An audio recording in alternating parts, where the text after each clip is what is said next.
Mana Pak Jali ya? Biasanya dia mesti ada di sini.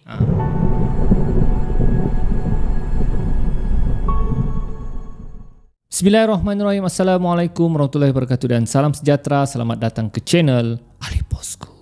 Baiklah, channel ini banyak menyediakan video-video yang menarik. Jadi jangan lupa untuk subscribe dan tekan butang loceng untuk update video-video yang terbaru. So guys, kita sudah ke podcast seram yang ke-20 guys. So, seperti biasa saya akan kongsikan beberapa kisah seram yang saya dapat daripada sumber internet. So, enjoy the story dan mudah-mudahan kisah-kisah seram ini dapat menghiburkan anda dan dapat dijadikan sebagai pengajaran kepada anda. Jadi jangan buang masa lagi, kita ke kisah seram yang pertama. Baiklah, kisah seram seterusnya berlaku kepada seorang pemuda yang bernama Zul. Dia ni bekerja di Singapura sebagai seorang kerja kilang lah ya di Singapura, dan tahulah kalau kerja di Singapura ni gaji dia agak lumayan walaupun kos hidup di sana sangat tinggi. So memang dia jarang sudah balik kampung. Jadi kebetulan dia free lah, ada kata orang diberi cuti oleh company-nya, syarikat dia. So dia nekat untuk balik semula ke Malaysia sebab dia rindukan suasana kampung dia. Dia rindukan lemang Pak Jali. Ini memang lemang kegemarannya lah. Jadi dia pun pulang dengan penuh semangat pada hari raya tersebut. Jadi sebelum dia pulang ke rumah dia sempat singgahlah di gerai lemang Pak Jali. Lemang Pak Jali ni memang paling famous di kampung tu ya. Jadi dia pun beri salam, "Pak Jali, Assalamualaikum Pak Jali." "Oh, Waalaikumsalam Zul. Lama nak nampak kau Zul." Dia salam. Pak Jali, macam biasa Pak Jali, saya mau 5 batang lemang Pak Jali. Rindu betul dengan lemang Pak Jali ni. Kalau hari raya wajib saya beli. Baguslah kau Zul ya. Dapat kerja bagus ya. Dapat berhikmat dengan ibu bapa, dan masih juga kau ingat dengan Pak Jali. Mana Mak? Mak Jah. Mak Jah tu ada kat pondok. Mak Jah pun melambai-lambai dia. Jadi Pak Jali pun cakap lah, dia cakap, nanti kalau hari raya jangan lupa ya, kau jenguk-jenguklah Pak Jali raya nanti. Okey Pak Jali, tak ada hal lah ya. Sebab Pak Jali ni sangat rindu dengan kau. Mungkin lepas ni kau mungkin tak dapat lagi makan lemang Pak Jali. Apa Pak Jali cakap ni? InsyaAllah saya doakan mudah-mudahan Pak Jali murah rezeki. Dia cakap begitulah. So dia pun pulang bawa lemang 5 batang menuju ke rumahnya. So sebelum sampai ke rumahnya dia letaklah lemang tu di tangganya dan sambil mengemas. Tiba-tiba dia nampak Pak Jali lalu di situ. Dia lambai Pak Jali. "Pak Jali!" Dia lambai begitu. Tapi Pak Jali dia macam sombong, macam yang tidak peduli, tidak semesra sebelum dia jumpa tadi. Kenapa Pak Jali ni serius macam tadi? Okey siap kan. Jadi dia tak peduli lah. Dia pun naik, dia berkata mak dia, "Mak, apa khabar Mak?" Kau pun balik akhirnya raya ni. Dia ceritalah yang rindu dengan suasana kampung, rindu lemang Pak Jali. Kemudian mak dia cakap lah, "Jangan kau sebut-sebutlah pasal Pak Jali kau tu ya. Sudah-sudahlah tu." Jadi si Zul ni tidak faham lagi apa yang berlaku. Jadi selepas tu waktu maghrib ya, waktu maghrib takbir raya sudah bergema ya, esok hari raya. So ada macam takbir bergerak dari rumah ke rumah. Orang-orang masjid akan datang ke rumah, orang akan takbir lah, Allahu Akbar Allah, dan dihidangkanlah makanan. Itu biasalah tradisi kampung. Jadi masa orang-orang kampung naik untuk takbir raya, si Zul ni cari Pak Jali. Mana Pak Jali ya? Biasanya dia mesti ada di sini. Tapi Pak Jali tidak kelihatan. Jadi dia macam pelik lah, mana pula Pak Jali. Tapi dia tidak tanya pula dengan keluarganya kan. Jadi sebelum macam habis sudah majlis, orang pun keluar lah. Tiba-tiba dia disapa oleh Pak Jali. "Zul, Pak Jali, dan bila Pak Jali sampai saya tidak nampak pula." "Ada Pak Jali tadi." Beginilah Zul dia cakap ya. "Esok nanti jangan lupalah jenguk Pak Jali nanti lepas raya ya. Doakanlah mudah-mudahan Pak Jali sentiasa selamat." Dia cakapkan, Pak Jali, mesti wajib lepas solat raya saya pergi beraya rumah Pak Jali. Jangan lupa lemang Pak Jali sediakan juga, walaupun saya sudah tahu lemang Pak Jali. Pak Jali itu senyum saja. Dia tengok di bawah rumah ada sudah Mak Jah menunggu dan melambai si Zul. Tapi keluarga mak ayahnya heran. Zul, kau bercakap dengan siapa? Kan ada tadi tu Pak Jali dengan Mak Jah. Muka mak ayahnya terus macam yang seriau, macam yang ya. Zul, bapak mau bagi tahu kau sesuatu. Pak Jali dengan Mak Jah sudah meninggal dunia. Terkejut si Zul. Astaghfirullahalazim. Biar betul Pak. Betul dengar. Dia meninggal masa awal puasa tu, ya. Mak dan ayah tidak sempat bagi tahu kau sebab kau terlalu sibuk. Kau pun tidak hirau message mak ayah. Ya, orang bagi tahu yang Pak Jali dengan Mak Jah meninggal dunia. Mereka meninggal dunia dilanggar kereta terbabas. Ya, Pak Jali dilanggar masuk dalam bara api lemang dan Mak Jah dilanggar di pondok. Jadi kedua-duanya meninggal dunia di tempat kedai mereka. Si Zul terus menangis yang teresak-esak. Dia berfikir kenapa dia tidak tahu berita tu, kerana kesibukannya terlalu bekerja sampai dia tidak endah dengan berita-berita sekelilingnya. Ya, dan dia sedihlah sebab Pak Jali kesayangannya telah meninggal dunia. Dan maknya bagi tahu ada lemang dalam peti ais tu disimpan oleh Pak Jali untuk kau. Ya, nanti esok pagi lang Pak Jali dia simpankan untuk kau kerana dia tahu kau memang suka dengan lemangnya. Jadi dia berfikir lemang yang dia beli tadi macam mana pula. So dia turun, dia tengok lemang yang dibeli tadi. Rupa-rupanya hanyalah bulu yang kosong dan kotor. Terus dia terduduk ya dengan apa yang berlaku ya yang dia nampak petang tadi. So keesokannya selepas takbir raya dia terus ke kuburan Pak Jali dan Mak Jah. Ya, dia doakan mudah-mudahan mereka ditempatkan ke dalam syurga. So itulah guys kisah seram kita yang pertama.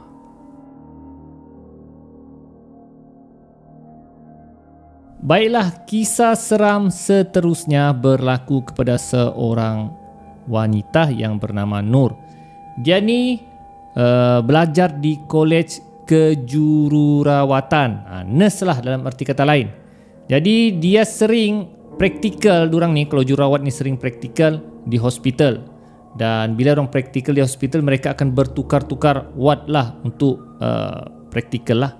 Sampailah satu masa dia praktikal di ward lelaki, ward lelaki orthopedics kah, macam kebanyakan pesakit-pesakit situ macam ayah-ayah punya umur lah, dan ward orang yang patah tangan, patah kaki. Jadi jadikan cerita dia kenal lah seorang lelaki berumur lebih kurang 40 lebih begitu ya, yang bernama Amir. Amir ni sering perhati dia, tengok dia tahulah memang ya si Nur ni sentiasa menjadi perhatian lelaki-lelaki buaya miang lah, sebab dia ni pun cantik juga. Jadi dia nak peduli. Tapi nombornya telah diberi oleh kawannya. Jadi si Amir ni WhatsApp lah dia. Ya, WhatsApp dia, Assalamualaikum, saya ni Amir, yang dalam waktu yang selalu perhati awak.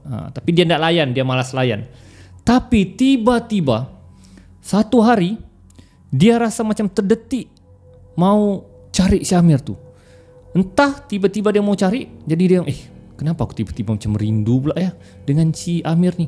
Padahal aku ni sudah ada boyfriend, dia cakap begitu kan. Jadi dia macam tertunggu-tunggu WhatsApp si Amir. Ya, tidak lama kemudian dia dapat WhatsApp si Amir, hai, cakap begitu. Dan dia terus balas hai. Dan dia pun berkenal lah dengan Syamir hinggalah dia putus dengan boyfriendnya. Dia bercintalah dengan Syamir tu. Dia sayang betul-betul dengan Syamir tu. Hingga kata orang perubahannya sangat ketara. Biasanya dia ni selalu lepak dengan kawannya, biasanya selalu berhubung dengan ibu bapanya. Tapi semenjak dia bercinta dengan Syamir, dia sudah jarang jumpa kawan-kawannya, dia sudah jarang lepak dengan kawan-kawan dia sudah jarang hubungi mak ayah dia. Ya, dia hanya dating saja, berkepit saja sama si Amir ni. Ya, bawa ke sana ke sini. Sehinggalah satu hari ayah si Nur ni nazak sakit. Jadi mak dia telefon, bilangnya, Nur, bilangnya, kenapa kau ni macam lain macam, jarang call mak. Sudah dia cakapkan, Dengar, tak ada apa-apa lah mak, aku okey siap ni mak. Dia cakapkan, ni begini Nur, ayah kau tengah nazak, kau kena pulang sekarang. Ya mak, nanti saya tanya kawan saya si Amir dulu tu. Oh mak, si Amir mana ni? Dia cakap kan. Jadi dia tanyalah boyfriendnya tu. Tapi boyfriendnya orang, tak payah balik, cakap dengar. Kau kena stay dengan aku di sini, jaga aku di sini, ya. Kita mesti bersama selamanya. So si Nur ni pun ikut saja. Dia tidak hirau dengan ayah yang sakit. Jadi mak si Nur ni risau. Mak si Nur ni pergi ke kolej jurawat tu untuk cari si Nur, ya. Dan dia bagi tahu, Nur, ayah kau tu tengah nazak. Kenapa pula kau nak mau tengok? Itu kan ayah kau. Tak boleh mak, boyfriend ku larang. Dia cakap kan, panggil boyfriend kau tu.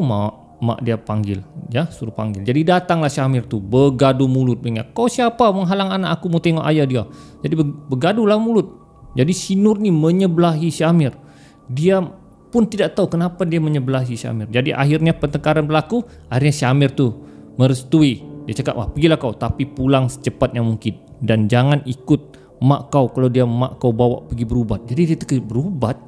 Jadi dia ikutlah pulang untuk menjenguk ayahnya. Belum sampai pulang ke rumah, ayahnya sudah meninggal dunia, guys. Jadi dia berasa sedih jugalah sebab ayahnya sudah meninggal dunia. Dan maknya tahu yang si Nur ni ada sesuatu yang berlaku. So mak dia selepas pengkebumian ayah dia, mak dia bawa berubat, jumpa ustaz. Dan bila saja jumpa ustaz, dia macam meracau yang tidak ketentuan, ya, macam dia rasa terbakar. Bila dengar bunyi ayat suci Al-Quran, dia macam tidak tenang. Dan ustaz tu bagi tahu yang si Nur ni telah kena ilmu pengasih yang dihantar oleh Syamir. Dan ilmu pengasih tu dibuat dari Thailand, ya, made in Thailand, bomoh siam. So memang kuat lah kalau bomoh siam ni. Jadi macam-macam usaha dibuat oleh ustaz tu, tapi agak sukar untuk hilang. Dan Syamir ni marahlah, cuba call. Dan mak dia sambut, cakap, kau jangan kacau anak aku lagi. Aku tahu kau sihir anakku dengan minyak pengasih. Mak dia, sebelum kami apa-apakan kau putus dengan anak aku ni. Jadi diorang lost contact terus dengan si Nur, si Amir tu. Dan mak dia terpaksa cutikan anak dia daripada kolej jurawat tu, tangguh semester, dan rawat si Nur sehingga sembuh. Dan akhirnya si Nur sedar dengan akan dirinya apa yang berlaku, dan dia sudah taubat lah, ya, tidak mau rapat dengan Syamir lagi, walaupun masih ada kesannya sedikit. Kadang-kadang dia pandai meracau. Dan akhirnya dia kembali kepada boyfriend lamanya, orang kampungnya juga, dan kahwin dengan orang kampungnya juga. Dan dikatakan dia masih lagi, ya, kadang-kadang terkesan dengan ilmu sihir si Amir tu. So guys, berhati-hati dengan orang, ya, terutama orang yang tidak dikenali. Kalau boleh kita kuatkanlah pendinding diri kita. Sentiasa baca doa, sentiasa solat, sentiasa melindungi diri dengan doa-doa.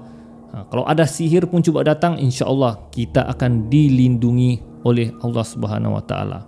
So guys, kepada pengamal ilmu sihir ni pula, guys, benda tu syirik. Kau sudah menduakan Allah.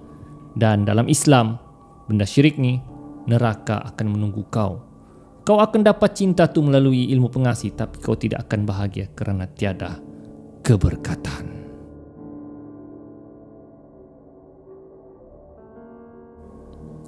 Guys, kisah seram seterusnya berlaku kepada seorang pemuda yang bernama Badrul. Dia ni menganggur, tiada pekerjaan. So, agak lama jugalah dia menganggur. Dan kerjanya hanya lepak, lepas lepak, balik rumah, tidur, bangun, ya, makan, itu saja kerjanya. So, dijadikan cerita, satu hari dia lepak dengan satu kawannya yang baru datang dari bandar lah, dari KL. Nah, yang bernama Aziz. Jadi rakan dia ni bercerita tentang nombor ekor. Dia cakap, guys, apa kamu susah-susah kerja? Kita main nombor ekor siap, dia cakap. Ya, senang. Tapi kan itu judi, si Badrul cakap. Alah, lepas tu kita taubat lah, ya. Sudah dapat duit, bila kita senang kita taubat lah. Yang penting sekarang ni kau pun tak ada pekerjaan sebenarnya. Ini saja cara dia kata apa ni, cari duit yang mudah, kita main judi. Tapi macam mana kah, ada strategi ke supaya kita menang? Tak payah strategi, hanya satu strategi yang kita guna. Apa tu? Kita minta nombor di kuburan Cina. Wah, terkejutlah si Badrul ni. Gila kah? Betul kah? Betul, dia cakap. Kau tengok aku sekarang ni, berapa banyak duit aku dapat. Semua aku ambil nombor menurun di kuburan Cina. So oleh kerana masa tu mereka masih dajal lah, masih nakal, jadi si Badrul dan beberapa orang rakannya, 3 orang rakannya lagi, ikut join si Aziz ni untuk menurun di kuburan Cina. Jadi diorang buat persediaan lah pergi ke kuburan Cina ya, untuk menurun nombor ekor. So mereka bawa bulu yang untuk dipacak dan benang merah. Jadi sampai di kuburan Cina, orang cari yang pot yang betul-betul kuburan Cina yang paling keras. Jadi sampai ke satu kuburan tu, si Aziz bagi tahu, dengar begini, kita akan pacak bulu ni dan kita akan letak benang merah ni di keliling kita. Kemudian dia cakap, nanti kita akan duduk berbaris. So aku akan baca mentera, dia cakap. Jadi selepas aku baca mentera, aku akan tepuk pahamu. Kemudian kau pula tepuk paha rakan belakang, dan sampai yang rakan kita terakhir akan bagi pen dengan aku dan bagi macam kereta api lah, bagi satu-satu sampai ke depan. Pen tu aku akan turun salin nombor ekor yang diberikan oleh jin yang memberi nombor ekor di kuburan Cina tu. So rakannya ni, si Aziz ni pun baca mentera. Dia pun kurang pasti apa mentera yang dibacanya, dan syaratnya jangan tengok ketika menurun nombor ekor, tunduk saja. So tidak lama kemudian si Aziz ni pun, rakannya pun tepuk paha si Badrul. Jadi si Badrul ni dia mau tepuk paha rakan belakangnya, tapi macam tak ada. Mana kawanku di belakang ni? Dia cuba tepuk-tepuk, tak nampak, tak dapat. Dia akan jauh betul kawanku ni. So dia toleh belakang lah. Bila dia toleh belakang, kawan-kawannya sudah hilang. Mana kawan-kawanku ni? Sepatutnya ada di sini. Dan bila dia toleh ke depan, dia ternampak satu sosok perempuan berbaju warna merah, rambut panjang dan mukanya sangat menyeramkan, guys. Terkejut dia nampak. Uish, apa benda dia cakap kan? Dia terus berdiri, lari lintang pukang, tinggalkan rakannya si Aziz tu, dan dia lari menuju ke tempat kereta mereka panggil. Dan bila dia lari, dia nampak kawan-kawannya sudah menunggu dekat kereta sambil semua kepenatan. Dan bila dia tanya, kenapa kamu lari? Kawan-kawannya 3 orang tu beritahu yang mereka nampak benda yang sama.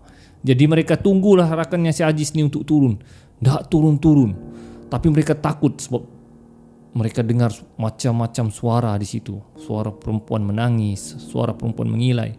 Dan lebih kurang sejam itu barulah rakannya si Aziz tu turun. Si Aziz paling marah, kenapa kau tinggalkan aku? Aku sudah cakap, jangan tengok, jangan paling kepala kamu. Rakan-rakan 3 orang ni, si Badrul ni diam saja. Dia cakap, kami tak mau ikutlah benda ni. Ini perkara bodoh betul dong cakap kan. Masih ketakutan lah si Badrul dengan rakan-rakannya ni. So walaupun begitu, si Aziz dapat nombor ekor, guys. Jadi dia pergi beli nombor ekor, guys. Si Aziz tu menang nombor ekor. Dia belanja kawan-kawannya. Kan aku sudah cakap, dia cakap, benda ni perlu keberanian saja.